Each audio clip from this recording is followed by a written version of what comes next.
Hindi nila maintindihan yung English. So, kung pwede Tagalogin. So,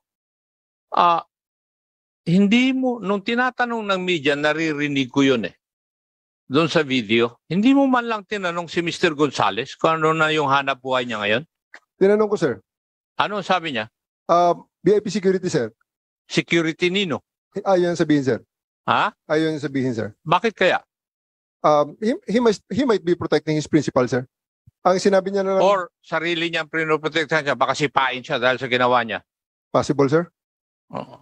Kasi nagtataka ako, bakit hindi niyo pwedeng patugain siya doon sa kanyang hanap buhay?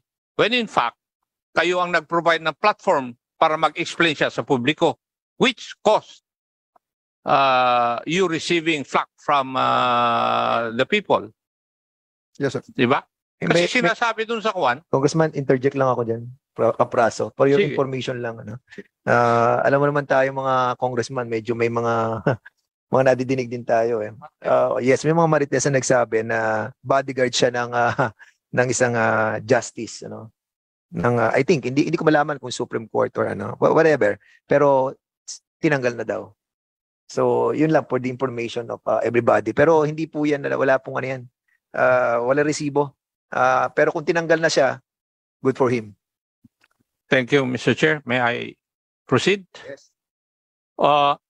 Nandito po ba yung station commander o chief of police na nag-imbestiga doon sa situation na yun? I think the person is hindi ba si ano I yan? think he's Si outside, sir. Hindi si Arceo? Hindi ano? Si Randy Arceo? Hindi ano? Lieutenant Colonel Jake Barilla, sir. Wala Station siya rito, wala na. Commander. He's not in the room. Andito ba? Andito, General Natates, andyan ba? Andito raw, andyan. Outside, sir. Sige, antayin natin siya.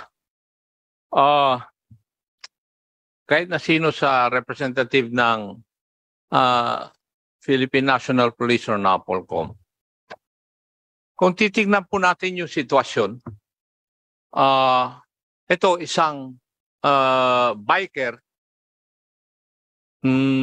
nagbabike lang versus a motorist na mayroong sasakyan. Dahil sa isang sitwasyon na dala sa presinto. Nandito na ba yung station commander? Yeah. And may I know your name, please? Police Lieutenant Colonel Jake Barilla po, sir. Thank you. Sino po ang nagdala kay Mr. Gonzales o kay Alan Panjola sa istasyon po ninyo?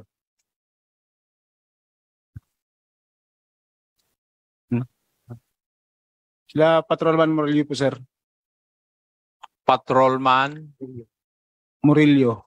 Murillo. Yung crew po ng aming mobile patrol. So sila ang nandun doon sa incident area. Bali sila na po, sir, Your Honor, yung kumuha dun sa both parties sa traffic sector 4 po. I beg your pardon, could you please repeat your answer? Sila po, sir, yung kumuha sa both parties doon sa traffic sector 4. Traffic sector 4, kung saan nangyari yung insidente? Yes, sir, yung sector po na nag-conduct ng initial investigation dun Initial sa traffic accident. investigation. Sa traffic Okay. accident po. Bakit inilipat? Hindi ba traffic altercation yon? Bakit inilipat po doon sa, inalis po doon sa doon sa traffic sector 4? During the conduct of investigation, lumalabas po kasi na may complaint against doon sa na grave threat as well as malicious mischief committed by both sides, Your Honor. Grave threat and malicious mischief committed by both sides. Kindly tell me, pwede po bang mag-grave threat yung nagbibisikleta?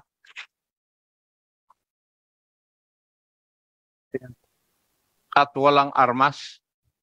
On the part of Hindi. Sagutin mo muna ako, pwede bang mag-grave? Sabi mo kung po pwede. I will take your answer. cyclist, Your Honor, Yes. wala, Pwede ba siyang mag-commit ng grave threat? Kasi sinabi mo, both parties eh. wala po, Your Honor. Bali yung grave threat po, doon sa side nung cyclist against kay Mr. Gonzales. Ah, Tapos yung malicious mischief naman is complaint ni Mr. Gonzales against doon sa cyclist. so, when the case was turned over to your station, alam na kung sino ang may diferensya doon sa traffic altercation. Yes, Your Honor. Sino po ang may diferensya?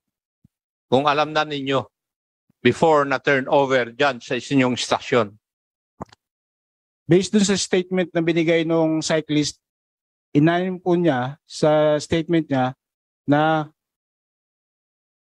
tinapik niya yung kotse nung Mr. Gonzales. Masama po ba yun?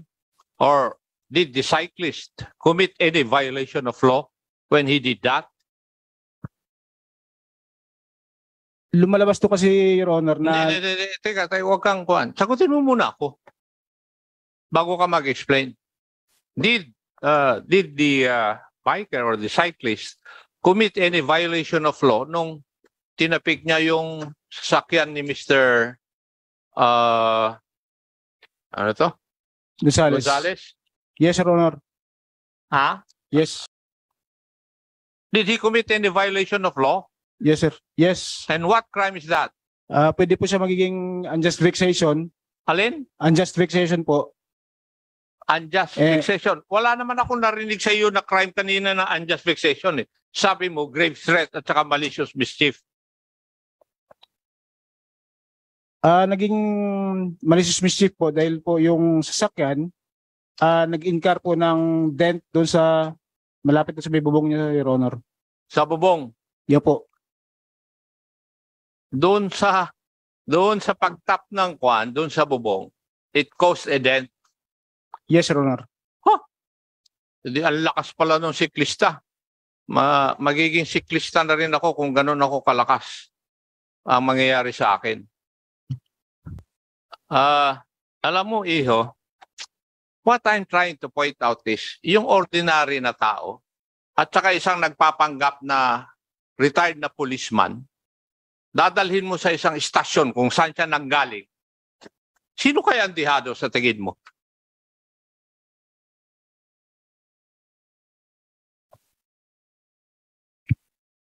Yun ang gusto ko ipakita sa inyo eh. Na isang tao, sinasabi na retired policeman siya, or whatever dismissed policeman, at galing sa inyong organisasyon, dinala sa isang istasyon na may kakilala sa mga istasyon na yan, kayo na rin nagsabi nun, ano kaya ang mangyayari? Tingin mo? In the ordinary course of things, Iho, dihadong-dihado yung biker. Ano sa tingin mo? Kaya nga ako nagtataka, siya pa ang nagbayad ng 500 pesos according to the report of the good attorney Fortune. Di ba? Butin mo ko. We have no idea about yung bayaran, sir, na 500. Wala po kami idea. So when they entered into an amicable settlement, basta nagpatawaran na lang sila? Yung nung pag hatid sa kanila sa Galas Police Station, pinaliwanag sa kanila nung aking investigador kung ano yung magiging kaso nila ng both parties. So, during the course of initial investigation, nag-manifest po sila verbally na magsisettle sa dalawa. So, ang ginawa ng aking investigator, gumawa ng referral, papunta sa barangay para doon ayusin or magkaregluhan. Kasi sa PNP, bawal po ang magkaroon ng areglo. So, para hindi kami makulayan, nirefer namin sa barangay for mediation. Anyway, nasabi ko na rin yung sinasabi kong hindi tama na sitwasyon eh. Kasi kayo na rin ang nagsabi na dihado yung siklista pag ang kaharap niya ay may baril na sa loob ng police station at saka nakasama pa niya yung mga nandun. You know, kung titingnan po natin yung siklista, kaya ayaw niyang i-avail yung services ni Attorney Raymond Forton. Alam mo ang sabi niya, tingin ko, sa isip lang niya, ay liliit yung mundong ginagalawan niya. Kung titingnan po niyo yung simpleng tao, ayaw niya ng trouble.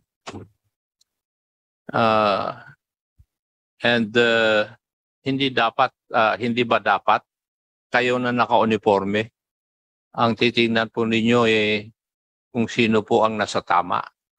At sa tingin ko, mukhang nasa tama yung siklista eh. May I, sir?